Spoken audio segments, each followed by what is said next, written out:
Let me try this again.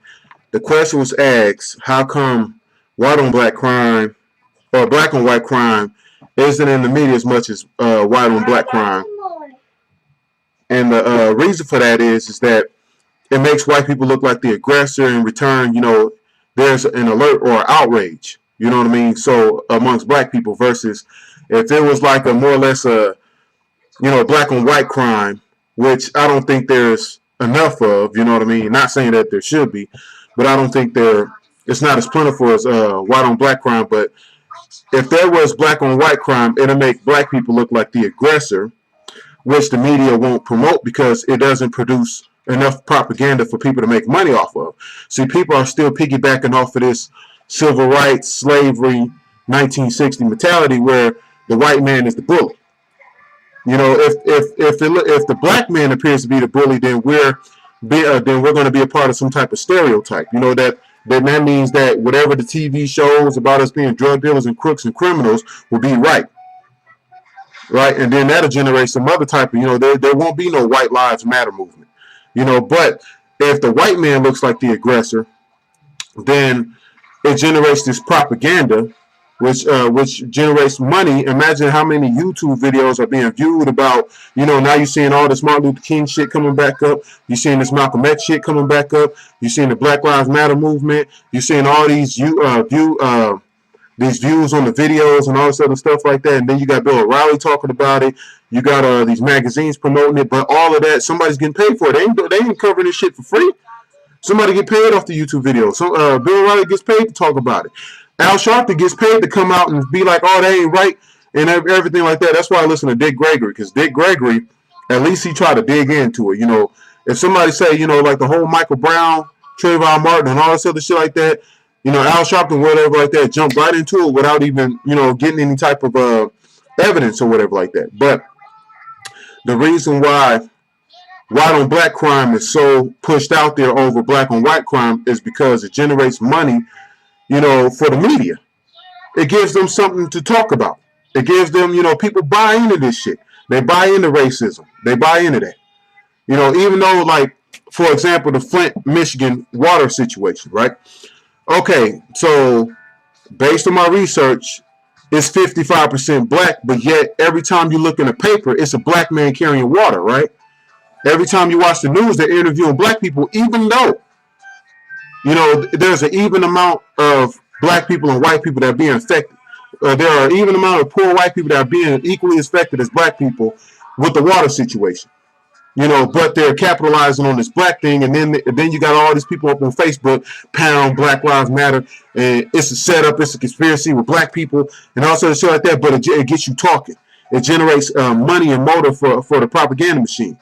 It makes us, and then the whole Grammy situation, or what's that? The Grammy Oscars, whatever that was, that situation. And you know what? I hate to say it, Stacey Dash is right. If the Grammys or Grammy Oscars, whatever, Grammys was all white, then yeah, we should get rid of the BET Awards, because BET Awards is all black. But we have to give off this poor little old black me image, and it gives them, and somebody's pumping this. Somebody's pumping this into the environment, and it makes us look like the underdog, and it gives them something to talk about. Al Sharpton gets paid, Jesse Jackson gets paid, the media gets paid, Fox News get paid, and people are actually benefiting off of this stuff. No different than people benefiting off of prison. Every time they send at one point in time, black people were getting 8 times the sentence. Well, they would give them 8 years for carrying 3 ounces of dope on them. They give them 8 years and then make them work for 20 cents a day for 8 years. But then a white man would get the same charge and he'll only do probation. You know what I mean? It's a new form of slavery. It's to get them to talk about stuff. It's to make money. Racism is a business. It's a business. What's wrong?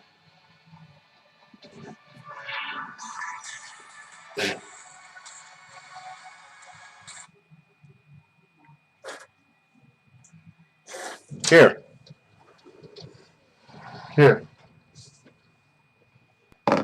Well, anyway, it's a business, and we keep feeding into it. We are well aware about the poisoning of the air, the chemtrails. We're well aware of all this stuff that's going on with the unevenness between the races, but we still play into it. We still buy the blue contacts. We still buy the purple hair or the blonde hair or whatever like that. We still play into this imagery, and we're well aware. We know the motive.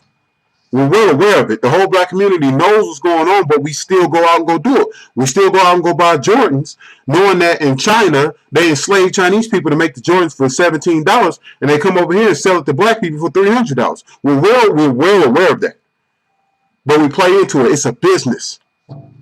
And some of us, and the majority of us, so the most of us that understand it's a business are kept silent, and the majority of us that are too ignorant to understand that it's a business, they're put to the forefront. They're your rappers nowadays. You know what I mean? There's one song on the radio, when I listen to the country music station called Take Me Down to the Little White Church. And then when I switch to the hip hop station, how many times I got to tell that bitch to come over? But, it's a business.